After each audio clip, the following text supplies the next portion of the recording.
You want to be? You can be a studio audience if you want. Sure. Should we start? I will.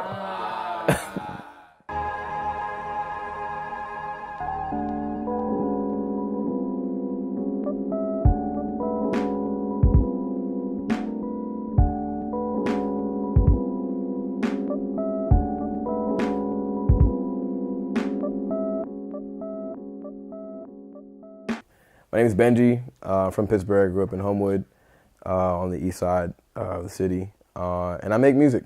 Music producer, musician, rapper, singer, engineer, all that.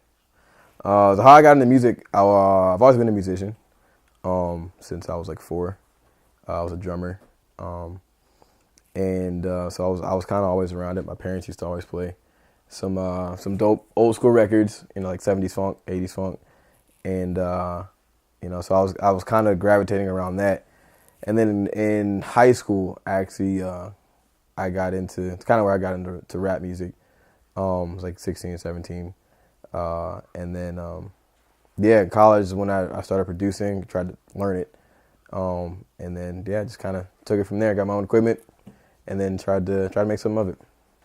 So my inspirations really come from like everywhere. It's mainly like,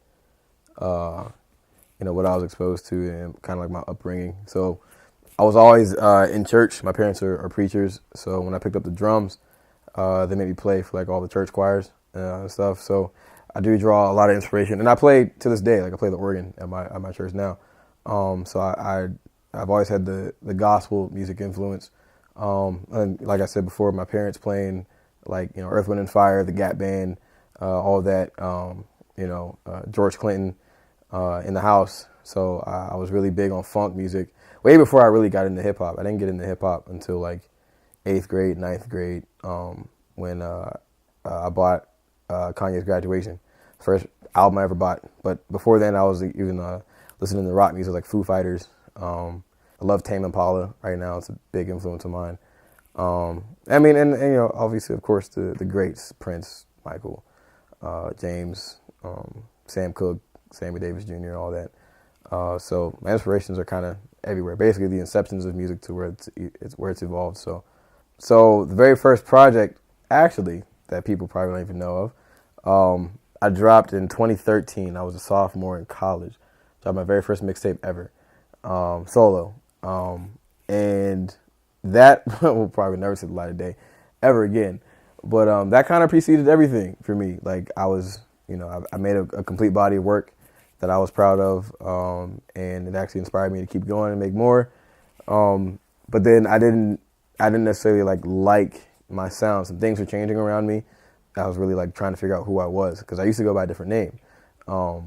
And so like while I was really trying to figure out who the heck I was going to be within music, what kind of music I was going to create, and I just kept making different things. Really more so like a trial and error period for me. And then that's how I got to Uptown. Uptown, so that period of when I was not releasing music, I was going through college. I was an athlete, so my hands were tied. I was pretty busy, but I was still finding time to make music, and continue to learn how to produce and engineer. But by the time I had left school, I got my first place in Uptown. So that was the base of the project, and that Uptown had everything to do with my college experience, the decisions I made in college, to where everything I went through while I was living in Uptown for that first time. It's my first year living away from home, 22 years at this point, and it's my first time leaving my parents' house. So like I'm just getting into a whole bunch of stuff, So Uptown was basically just a reflection of everything I went through that in that period. But everything is everything's about growth, and then to go from Uptown to Mimosa is actually hilarious, because I thought Uptown was going to be the big ticket, but hindsight's always 20/20, and looking back on it, there were a lot of things that just weren't executed. But at the same time, I'm an artist that likes to live, and base his material off of what he goes through in his own life. It's very transparent. So by the time I get to Mimosa, the period in between then, picking up different instruments. So like I said, I play the organ at my church now. I used to be a drummer. I play the bass guitar. I play the piano. So like I'm just learning different trades, different tricks, what you call it, to produce music. And then Mimosa was really just made on like my practice. So whenever I have a gig when I'm playing the bass with a particular group, doesn't matter, or if I'm just at home, practicing, getting some lessons in, there's a chord structure that I play, a chord progression that I play every time. It kind of helps me to see if I'm in tune or not, if my guitar is in tune with everybody else. And then I made a beat out of it. And I was like, this is actually kind of hot. So I figured, why not try and make a song? So, and Mimosa was born. I had a hook. I showed my brother. It was right before he left for tour with Cole. And he was like, no, you're onto something. So then I took it, made a full song. And then I remember I debuted it. This was like last March of 2017. Right before my 24th birthday, actually. So I previewed it on Instagram, excuse me. Got a whole bunch of comments on it because it was just a hook, got a whole bunch of comments on it. And I was like, this might actually do something, because this is the first kind of time where I dealt with such a response, like such a quick response to anything I've ever done, and everything was just being great. So I figured, okay, well, I guess we'll run with this. So we prepared. We tried to get it in front of as many people as we could. I performed it a bunch before I dropped it in August. And then poof, it just took off like wildfire, man. Like it's still crazy right now. Like we're almost at 40,000 streams, and it's only been 7 months or so. So like for me being here, being a Pittsburgh kid, like that's everything. You know what I mean? It's great. But how I got there is hilarious because you never would have thought listening to Uptown that I would make a song like Mimosa, or listening to my very first project. If you guys are cool, I might end up playing that for you at some point in life, but not anytime soon because that's gone. You would never thought like I would have made such a leap in trajectory, I guess, or where I would have ended up at this point. I mean, even now, like to the album that I got coming up and to the project that I'm just talking. Sheesh, I'm getting ahead of myself. I never would have expected myself to make this, but that's the fun of it. You feel me? So, yeah, I'm long-winded. I told you guys that. Performing is my favorite. Performing is my absolute favorite. I get to actually be myself on stage, as introverted as I could possibly be. But because I get to perform my own music, and the things that go in behind my music, to how it's created, to being able to perform in front of people who actually like it, is everything. Because I performed in front of 0 people. I performed in front of as many as 5,000. You know what I mean? And at all walks of life too. Like I've had big crowds when I sucked. I've had 0 people when I've sucked. I've had good crowds when I guess I'm pretty good now. I've also had 0 people, even at this point. But I still get the same joy and I still get the same like feeling and rush from performing because it's like, okay, put me in a room full of mirrors and I get to just let loose, all eyes on me, all eyes coming from myself at this point, so I feel great. And getting to perform shows with my friends is even crazier because like, we all have either similar upbringings or different upbringings, but we all are trying to contribute to this culture pot, that's Pittsburgh creativity. And then we end up on the same bill for these like big shows. And it's nothing but like, it's excitement. So, I mean, I take performance very, very seriously, but it's fun. I get to actually bear myself. It's very transparent. It's like a glass house for me, but I'm not afraid of it, as embarrassing I can be because I can't dance, I lose my voice very soon or very easily and quickly because I just have so much energy and adrenaline. So by the time I get to a song I got to sing, I don't got no voice. So it's just like, well, here we go. We're all here.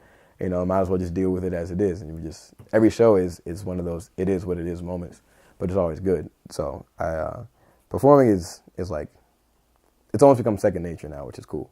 So I enjoy it. The Pittsburgh music scene is like amazing. I don't think there are a lot of people outside of you guys who still have 0 clue as to what's been, culminating within the creative community here, from all sides, not even just music, like art, fine arts, it's pretty dope to see and to be a part of, because I mean, when I moved to Uptown right after I dropped out of college, like, I had no idea this scene existed. And that's only like 3 years ago. You know what I mean? So 3 years ago, I'm oblivious to this. I'm oblivious to, the platforms that exist for people like myself. And I'm oblivious to, the friendship and connections and network that can be had in the scene. And I grew up here my whole life. I never left. So being exposed to it was like, it was crazy. And then, people I call my family now. Now, again, it's only been like 3 years, but people I call my family now are artists in their own right. Rappers, singers, producers, engineers, painters, sketch artists, all of them, like poets. It's crazy how talented this city is without, getting the recognition it deserves. Yet we're still true to everything about it. I'm glad I can say that I've worked on, like for Mars Jackson per se, like I worked on his entire album. I got 3 features on it. He trusted me with 3 features on his album. That's almost ludicrous. Like, you only get 1 and that's it.